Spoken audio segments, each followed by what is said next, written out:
ஒரு முக்கியமான விஷயம், 4 முதலமைச்சர்களோடு நான் இந்த சினிமாவில் சம்மந்தப்பட்டிருக்கேன். ஒரு முதலமைச்சர் எம்ஜிஆர் உங்களுக்கு தெரியும். எம்ஜிஆர் வந்து முதலமைச்சர் இருக்கும்போது அவர் 2 படம் பண்ணியிருக்கேன். ஒரு படம் காவல்காரன், இன்னொரு படம் இதய வேணை. 2மே 100 days போச்சு. அந்த படங்கள் காட்டுறேன். இது காவல்காரன் எம்ஜிஆர் வந்து ராதா பிரச்சனை சுடப்பட்ட போது சுடப்பட்ட அப்புறமா வந்து ஒரு 3 மாதம் தொண்டையெல்லாம் உடஞ்சி போய் சரியாக பேச முடியல. அப்படி இருந்து நடித்து இந்த படம் 1966 வந்தது. 100 days போச்சு. எம்ஜிஆர் நடித்த முதல் படம். சத்யராஜுக்கு எம்ஜிஆர் பிடிச்சாலும் சத்யராஜுக்கு வந்து கரெக்டாக சொல்லுங்கள் 7/9/67 பரவாயில்ல, கரெக்டாக இருக்கிற ஒரு பையன்.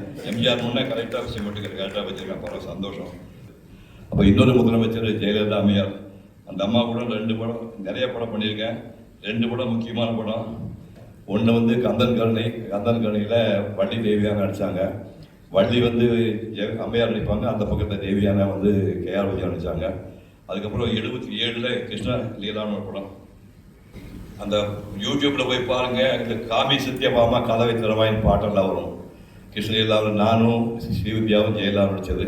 அதில் இந்த அம்மா இதெல்லாம் கற்பனை பண்ணபடி இந்த படங்கள் எங்கூட நடிக்கும் போது இந்த அம்மா முதலமைச்சராவான்னு இந்த அம்மா கனவே கண்டுக்க மாட்டாங்க.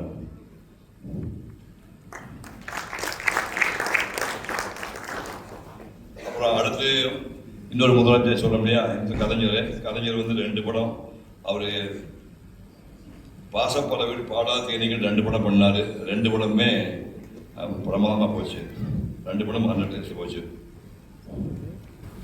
எஸ், பாசப்பலவில் வந்து அது 100 days போச்சு. 1/1/1988 கலைஞர் தயாரித்தது, அவர் கதை நடத்துனது. அது போச்சு. அது இமிடியேட்டாக இன்னொரு படம் எடுத்தோம். அது 8/11/1988. இந்த படம் வந்து 100 days. 3 முதலமைச்சர் தாண்டி இன்னொரு முதலமைச்சர் இருக்கிறார். இப்போ முதலமைச்சராக இருக்கார, அவர் கூட ஒரு படத்தில் நடிச்சிருக்கேன். அந்த படம் வந்து 200 நாள் ஓடிச்சு. இந்த படம் என்ன சொல்ல முடியுமா யாராவது? இன்னும் எக்கச்சக்கமான ஆண்டுக்கு இப்போ இருக்கு. ரோசா வரைங்க எல்லாருமே. காதலுக்கு மரியாதை வந்து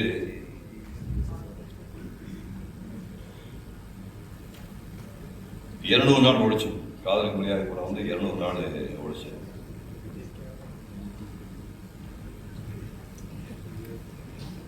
பத்தொன்பது 12/1997 அவர் என் சன்னா நடித்தார். அந்த படம் வந்து